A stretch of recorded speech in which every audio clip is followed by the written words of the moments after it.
The trossachs in the autumn can be beautiful, provided you've got a heavy-duty raincoat and a strong umbrella. Scotland's rally enthusiasts know that only too well, and most of them come prepared for the worst. Today's Trossachs rally provided a double challenge, not just for the final round itself, but for the championship as a whole. Leading contender for the championship was Jimmy Girvan from Inverness in his four-wheel drive Toyota. I'm feeling good, so we'll give it all we can, but it's not over till the finish. The weather wasn't ideal for his nearest rival, Borders farmer Andrew Wood, in his two-wheel drive Vauxhall Astra GTE. I was hoping for slippy conditions, but not absolute torrential rain. And third favourite for the championship, 1987 winner Murray Grierson, was decidedly weather-beaten. No, the weather's lovely, isn't it? For once the weather people got it right. The weather didn't concern the furthest travelled competitor, Icelander Steingrimur Ingason. He was more worried about the trees.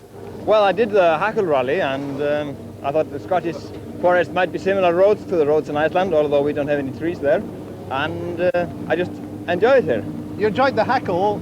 The conditions were different though from today. Right? I believe very much so. I have never been rallying in the British forest in weather like that, so, well, I'm looking forward to it, but still quite scared of it. And he was right. He crashed and rolled his Datsun on the very first stage. Andrew Wood set about getting the best result possible. A good placing in the Trossachs could give him enough points to take the championship, which he had just failed to do 5 years ago. But the weather, now mist rather than rain, was becoming an unexpected hazard.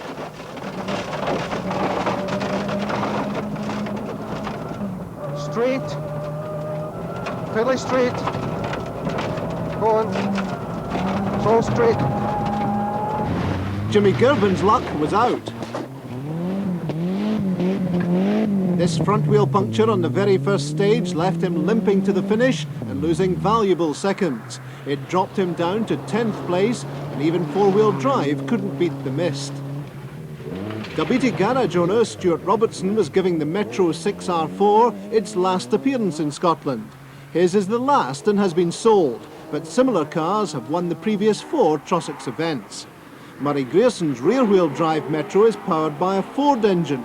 He wanted to give the car a good trial before the 1990 season, but first he'll have to repair the front end, damaged in a heavy landing. Walter Henderson found that things weren't quite going all his way. But he recovered from this minor diversion on the first stage. Gordon Smith, on the other hand, gave an object lesson in a handbrake turn. Heavy but happy landings for Ian Baumgart in his Mark II Escort, while 18-year-old Alistair McRae, son of British champion Jimmy, was looking for a newcomer award, challenging George McWilliam from Hamilton. Meanwhile, at the front of the field, Andrew Wood was having trouble with the gearbox, forcing him to use only third gear. We've had problems in the Kirkamore with the gear selection just at the finish of the stage. Unfortunately, didn't lose us very much. But in here, we've only had third gear for most of the rally. We'll sort it out now, I hope.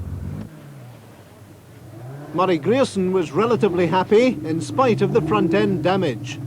Third stage I had a couple of bumps and seemed to get out of phase a little bit. Spun round about, just kissed the bank on the way past. It's not serious, it's just a little glass fibre, it just kind of disappears. So how's it going generally? Starting to get, that was better, I think.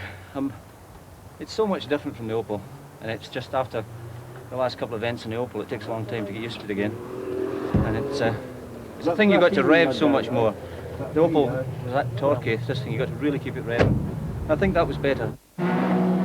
By now it became clear Stuart Robertson was heading for a 5th successive win for a Metro 6R4 in the Trossachs, in spite, or perhaps because of, the dreadful conditions. Very slippy, very difficult.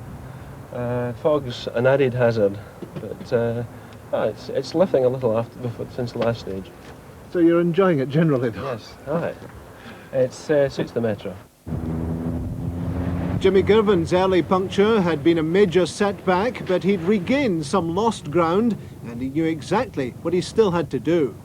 We're relying about 7th going into there, but hopefully we'll be moved up a place now. You know, I think we had a good time through there, but we've got to go like hell. Yeah. But no problems with the car? Apart from the puncture in the first stage, you know, nothing at all. The car's going great. And what about the conditions? Is it pretty slippery? Aye, pretty slippery, but the car's gripping fine, no problem. It's running well, so cross the finger, just have to keep going flat out till the finish. That's all we can do. But crossed fingers just weren't enough, and on the 8th and last stage, another front wheel puncture put paid to his championship hopes, leaving him to stagger to the finish in 8th place, 2 points short of capturing the championship.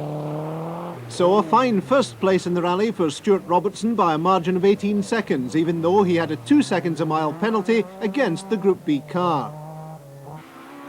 Murray Grierson suffered 2 time-consuming spins which ruined his championship hopes, but he recovered to finish 3rd in the event. Last year's champion challenger Walter Henderson took 4th place, with Phil Walker just 9 seconds behind. Ian Baumgart had just 1 puncture to take 6th place, while Ewan Brewis took his Mazda to 7th, with Bob Locke's Audi and Alistair McRae's Sierra completing the top 10. At the finish back in Aberfoyle, Andrew Wood was unaware of Girvan's bad luck, which had given him the championship. But once he knew, he was obviously pleased. I'm delighted. It's not sunk in yet. It's going to take a wee while for it to sink in and just realise what has actually happened. Without wishing to lessen your efforts, it really came down to Jimmy Girvan's punctures, didn't it? It did, yes, but I think, you know, you've got to be neat and tidy driving, and we were neat and tidy, we had no punctures, we had a good day, so, you know, you pay for some things as you get them. So Andrew Wood wins it by just 1 point from Jimmy Girvan, Murray Grierson 3rd, and George McWilliam top challenge.